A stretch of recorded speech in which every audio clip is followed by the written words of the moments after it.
What's up guys? Another day, another unboxing, and this time I'm focusing on our Infinite Studio Z Fighters here.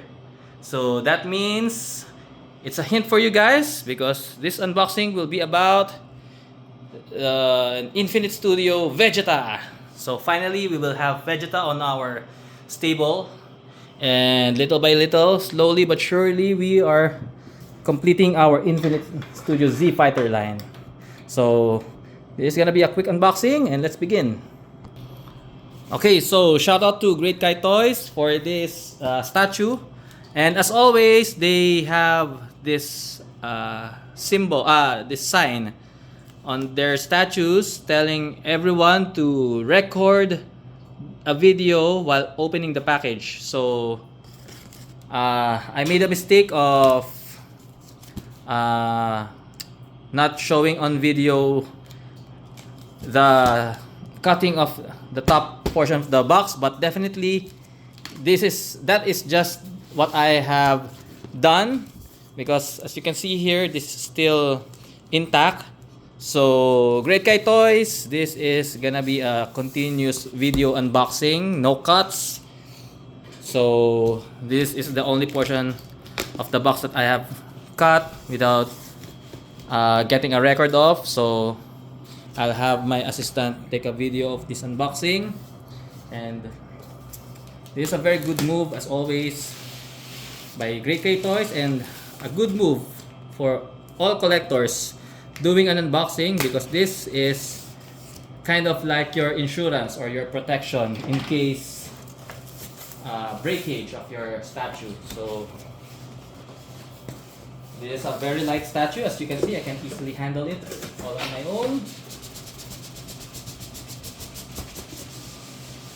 So one continuous unboxing, no cuts, hopefully no breakage. Good thing about Infinite Studio, good thing about this statue is most of the time they are one continuous body, not too many parts, at least, or a maximum of, usually maximum of 3 pieces: a torso, a body, a lower body, and a head. And that's it, because these are just 1/4 scale figures. So very mint in sealed box, but not mint anymore because I am unboxing it already. Okay, so please appreciate the art box. So the back is just a simple, very elegant black back with just a Vegeta drawing here and a colored Vegeta portrait here. That's it for this art box.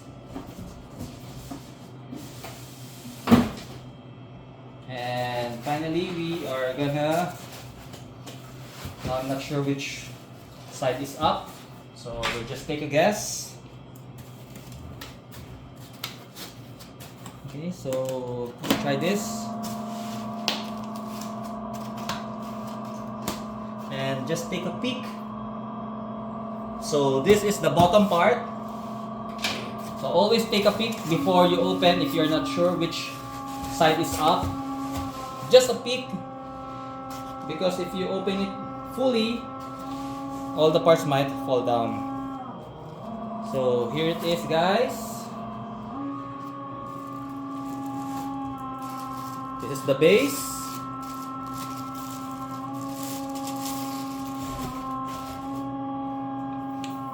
And this is the bottom of the base. Edition size 214 out of 499. So let's try to put this here.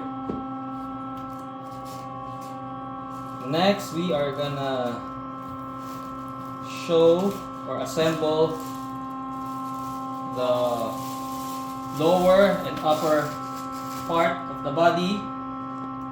As you can see, this is just one solid piece, and or maybe later we'll appreciate the small details of this piece. So for now, I think Not sure. Ah, okay, yeah. So this is how you should put him on his base, because this is the front part. There's the Vegeta plaque up front, and here we have two switch out portraits. The regular cyan, the regular cyan, the black hair, just the regular black hair, and the super cyan.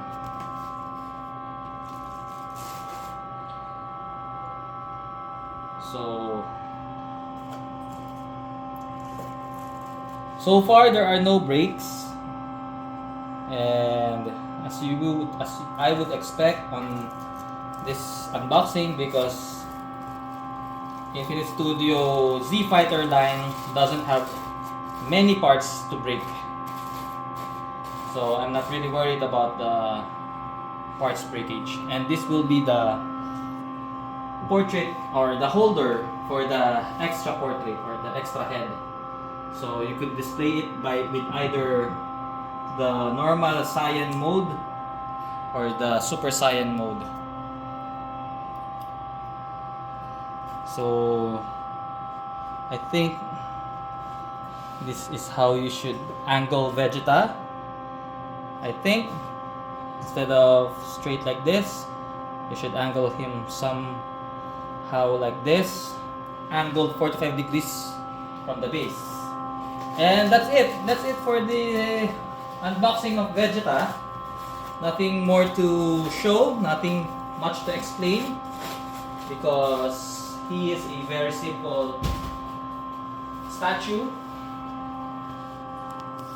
So let's go over the finer details of this.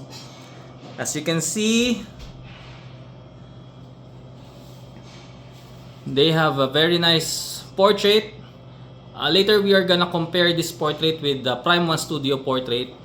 And previously I declared that the similarity to the original is better on the Infinite Studio compared to the Prime 1 Studio for Goku. But for Vegeta, we will compare them side by side. So these are the texture for the muscles or the clothes. So there are texture. I'm not really a fan of this texture for the sleeves and the legs, because I think it's too much. And we have a little bump over here, but the texture for me is too much. But there's a nice weathering on the gloves and on the armor, and nice weathering also on the legs. And here is the typical base for Infinite Studio Z Fighter line. That's it. We have a nice elegant silver or platinum colored plaque up front. And for the back, let's see the back.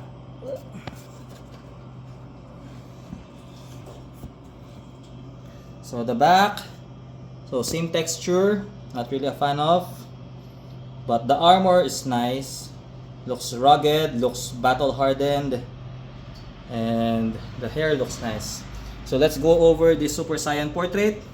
So this one we're also gonna compare with Prime 1, but the skin texture is nice. There's a hint of veins on the head, nice depth on the lines of the forehead, and nice panel lining on the around the eyes and the lines under the eyes. So looks very anime-ish to me, and that's very nice. And that's it. So next we're gonna compare these two portraits with Prime 1. Okay, so here we are comparing the Infinite Studio portraits with these three portraits from Prime 1 Studio. Actually, it's 4 portraits because the other one is connected to the main or displayed already. But I think these 3 is enough to compare. So first, let's compare the regular Vegeta head. So At first glance, you could clearly see that it looks more massive, and it definitely is more massive compared to this Infinite Studio line. So I think for me, definitely this Infinite Studio line is more to scale compared to Prime 1, because obviously they will be in one diorama, and you could see in that diorama that Vegeta is on scale, which is wherein he is much shorter than most of the Z fighters except Krillin or Chaozu. But for Prime 1, you could see here that he is a little big. So he is as big as Goku here. So it makes sense that Prime 1's portrait is also big in comparison to Infinite Studio's portrait. So you could see the huge difference, especially on the height of the hair. And even I'm not sure if you could appreciate it on the video, but up close and personal, the Prime 1 is a little bigger. Although, looking at it closely, it's not that big of a difference, but the cheeks is chubbier on this one compared to this. Look at his cheeks, or his cheekbone, or his jawline. His jawline here is sharper compared to here, which is a little has eaten a bit too much, because I think here he's already married to Bulma, and we all know Bulma is a billionaire, and now Vegeta could afford all the food that he can eat. That's why his cheeks is chubbier here, as you can see here, compared to here, where in Vegeta looks more masculine and looks more serious here. So this is the comparison for the normal portrait, and for me, Infinite Studio wins this one. So next, and also the detail of this here, you could see there's a small hair, the small detail here of the hair compared to Vegeta's Prime 1 Vegeta, which is very plain looking, very boring, and I think the studio got a little too lazy in doing Vegeta's hair, compared to Prime 1 with a little more detail of the hair and this small separate strand of hair. So it's a win for Infinite Studio in terms of the normal Vegeta portrait. And now we'll compare the Super Saiyan portrait. So for this one, as you can see, it's the same sharper jawline compared to Prime 1 Studio. Let's compare it with this one, because this one he's smirking, but this one has a serious face. So much similar to Infinite Studio, which is also a serious face. So let's compare these two. So here, Prime 1 is also a little bit bigger, especially the hair, which projects a bit taller than Infinite Studio. And the texture for Prime 1 is lacking compared to the texturing of Infinite, which is much better, especially this hint of veins on the forehead compared to Prime 1, which is a little too lazy. This one has a bit of a realistic feel to the veins compared to this one, which just looks like a bump on the forehead. For this one, I just noticed this. I'm not sure what this is, but maybe it's a factory defect. So this one, maybe we will ask the studio if this is a factory defect or just my personal piece has this. So this is one of the things that I just noticed. But going back to the comparison of the portrait, for me, it's still a win for Infinite Studio because of the jawline. Because for Prime 1, as I said, their cheeks are much chubbier compared to Infinite. The texturing is lacking for Prime 1 while it is present on Infinite, and they have a deeper panel lining in Infinite compared to Prime 1. So that's it. And also the hair texture, there is texturing on the hair compared to the lazy texturing and lazy paint application of Prime 1. So it's a win for Infinite Studio for the portrait comparison of the Super Saiyan head. So that's it, guys, for this Vegeta unboxing. And hopefully I have 2 more to go so that I could finally complete my Infinite line. So I'm still waiting for Tenshinhan and Chaozu. So up next, right after this, I'll be unboxing the Infinite Studio Trunks. So see you in a bit.